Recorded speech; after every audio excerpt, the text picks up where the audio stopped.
Hello, everyone. I'm Jason Tokarski. And I'm Megan McGurman. Welcome to For the Love of Health, brought to you by ChristianaCare. On the first episode of For the Love of Health in 2023, we discuss ChristianaCare's Hospital Care at Home program, an opportunity for patients to receive hospital-level care from the comfort of their own homes. And today, we're getting an update on the program with Dr. Emilia Adah and paramedic Heather Orkis.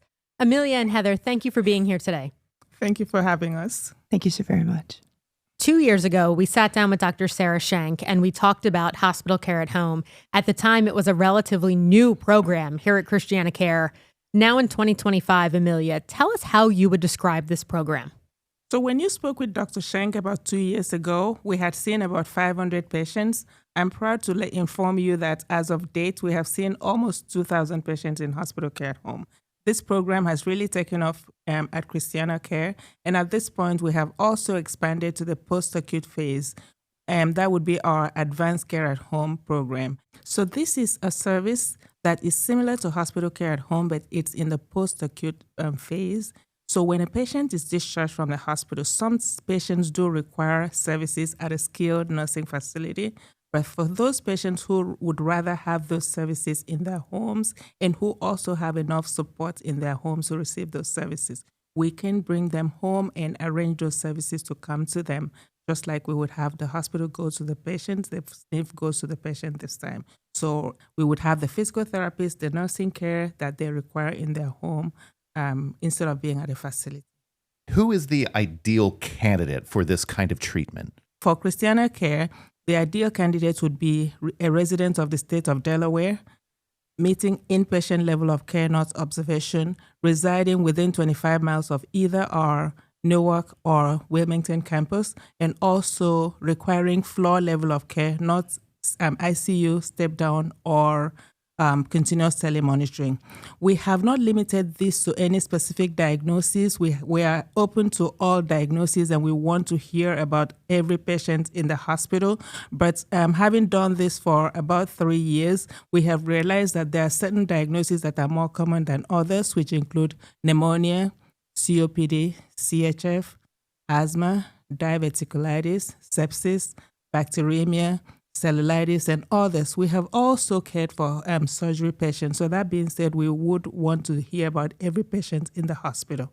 So Emilia, you're one of the clinicians here who was on, say, an iPad talking to someone at home. Heather, you are in this person's home, correct? Correct, yes. Someone goes home into this program with pneumonia. Talk us through what their experience would be like. So when a patient is admitted to the hospital care at home program, we do send them home with technology, one being a tablet, which is really easy to use. Anybody can use it, even our grandmothers can use them. Also with some biometrics. But for each patient, they have a virtual nurse that that's tethered to them 24/7, which they can reach at any time. They have in-home care providers that visit them, and Heather being one of them, would see them in their homes at least twice a day, and all other services. So we also send them home with blood pressure cuff, scales, pulse oximetry, which is uploaded to the EMR via Bluetooth technology. So whenever the patient steps on the scale, I am able to see what the number is at the command center, and the nurses are able to see that, or if they check a blood pressure, it also gets uploaded by Bluetooth technology. So the physician sees them at least once a day. We have, like I said, the nurses or the paramedics go into the home at least twice a day. And we also have other services such as physical therapy, occupational therapy, speech therapy, or meals if needed. Heather, you go to this patient's house, you knock on the door. What is that process from there? So it really starts out before the patient gets home. We try to be there to receive them. So we have a company that we work with that sets our technology up for us. So we're there, the patient gets home. By that time, we've pretty much introduced ourselves if somebody's home, if they have family there. We bring the patient in, we explain how the technology works, we show, we have them do, we confirm. We also make sure they still understand that they're inpatient, because sometimes when people get home, they think, oh, I'm home, I can clean the house. And so it's a learning process for the patient and their family. Emilia mentioned even our grandmothers can, use this tablet. Is that your experience? Is everyone automatically like, yep, I know exactly what to do here? It is. We've had a patient that was 100 years old, and that's always their fear. Technology is their fear. It is literally tap the bar. That is it. The green bar, tap it. That's it. And if that doesn't work, we have a phone. We call it the bat phone. You just pick it up. No dialing. Somebody will answer. This is obviously a very different form of care than what a lot of people probably think of when they're thinking of getting into healthcare. How did you two individually and personally decide to get into this form of medical treatment? So I, as a person, I'm a hospitalist, and I've done being a hospitalist for many years. One of my friends had been working in the virtual space and spoke to me about it. And when I got to know about it, I just got intrigued. And then the innovation in caring for patients in a different way really intrigued me. So I got to look into it, and I was amazed. For me, I've been a paramedic for 26 years. I started out with Newcastle County as a 911 paramedic. You know, that's all adrenaline, going into people's homes, driving fast.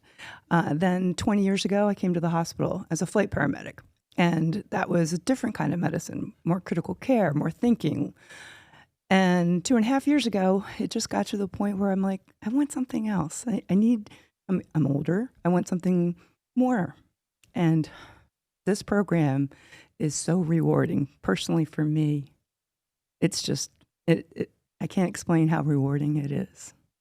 That is so clear, Heather, that you feel so passionately about these patients that you're helping.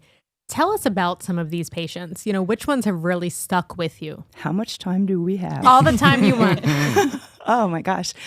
The most current one was 2 months ago. This was an incident where he needed help, and his daughter was getting married Friday afternoon. And this was a Tuesday. And he said, I will walk her down the aisle. And as a team, you were working that weekend. As a team, we came together. I mean, we were at this person's house all the time, you know, making sure, get your feet up, don't drink that, drink this, you know. And it came to Friday morning. I ran over there because he kind of lives near me, and I was off work. I said, I'll do whatever I can to help. Ran over there, drew his labs. You know, Dr. Adah was waiting for the labs, his weight, to see what's going to happen. And 2:30 in the afternoon, I get the call, go discharge him. And all the girls are there. They're getting dressed. They're having their makeup done. His daughters are there. And we come in and we discharge him through the tablet. The nurse reads to him. And we're all trying to be like professional. Meanwhile, I'm looking in the kitchen to see what they're doing. And we get him discharged. And I walk back to the kitchen.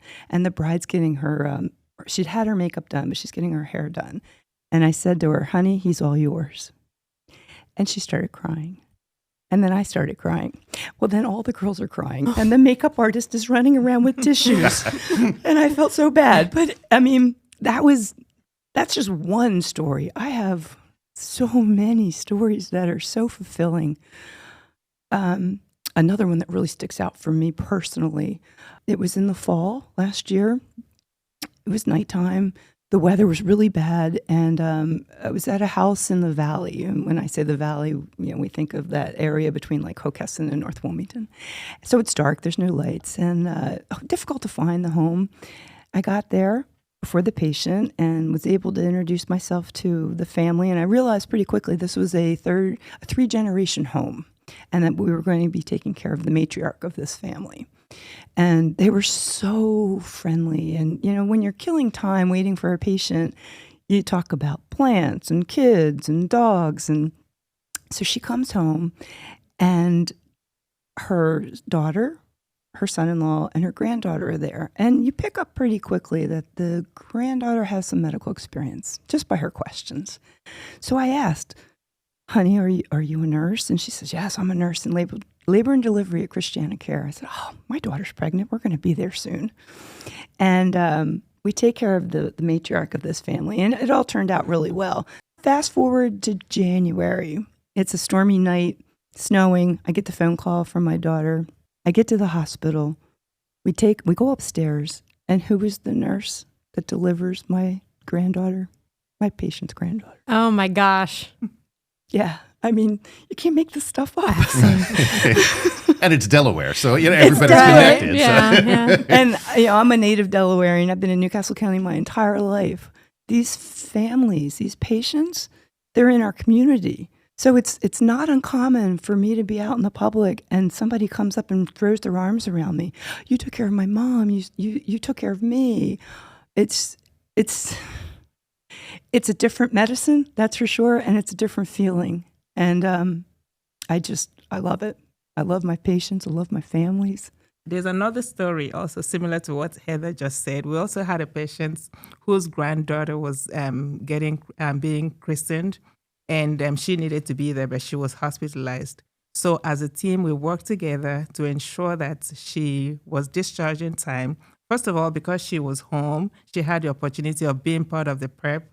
So everyone was coming in, and she was part of the preparation for the christening. And then she was discharged in time to attend the christening, because we do have another team, the Boost team, who takes care of all our discharged patients. So we were able to set up like post-discharge follow-up in a timely manner to follow up on their labs and everything. And the patient that Heather talked about also got the same services. So much appreciation from the patients that have been part of this unit. What does success look like in this program? Better outcomes. So when we're looking at patients who have been in hospital care at home, there's decrease in delirium because the patients are within their safe environment, familiar environment with their family members. So the delirium is really low. Deconditioning. Patients who are in the hospital are most likely confined to a bed or their room, but at home, they're still at the same functional level. So we're not restricting your movements. The patients are in their homes. They're moving to their kitchen and engaging in whatever they were doing. So the deconditioning is actually less. Then hospital-acquired infection. We're actually removing the facts of being in a hospital. So the rate of hospital-acquired infection is actually 0 for this fiscal year in our program. Readmission. Our readmission rate is really low. It's less than 10% for this fiscal year. Our net promoter score is in the high 90s to 100% because patients would always refer to this program to other people, and they want to come back themselves. Net promoter score that high, I'm sure anyone in healthcare listening to this is saying, that's incredible. So talk to us a little bit about what you're hearing from these patients. The patients are generally very grateful. They are very grateful to be in their homes, to be receiving care, sitting on their favorite sofas or laying on their beds, having their pets around and their family members around. We have received letters of appreciation from so many patients. Some of our patients just learned about the program when they got to the hospital. But, at the end of it, they're so grateful and they're promising to let everybody else know. And once we've had them in the program, if they come back to the ER, we've had people tell the ER doctors, tell hospital care at home, my key is under my carpet. So they want to come back. There's so many letters that we have received. Someone had said, this is the best thing since sliced bread. It's a good one. Yes. And someone has said, I give it a 10 out of 10 all around. And I wouldn't trade this for anything. I want to come back all the time. So there's so many good things. I just couldn't say enough of all the things that we have received, all the compliments that we've received from patients. We're approaching this from the angle of revisiting a topic 2 years after the fact, but let's keep going into the future from there. What do you see the future of this service, both angles of it here, both in-home and the virtual angle of it? What do you see the future of this hospital care at home being? More patients, different acuities, different diagnoses. We take patients that sometimes we think that all of our patients are elderly. We have patients in their 20s now. So it's a broad range of 18 to 100. Just to follow up on what Heather just said, I do see this program continuing to grow, continuing to expand, where we would continue to engage more physicians. I also would like this to be an integral part of care delivery at ChristianaCare and at other hospitals. Also, we continuing to grow our advanced care at home, bringing this to patients who need to go to a skilled nursing facility, and more care being shifted to the home rather than just opening up more beds in the hospital for more critical patients. Heather and Emilia, thank you so much for your time. Thank you for making everyone cry today. And we hope 2 years from now we can revisit this topic again. Thank you. Thank you for very having much. us. Thank you.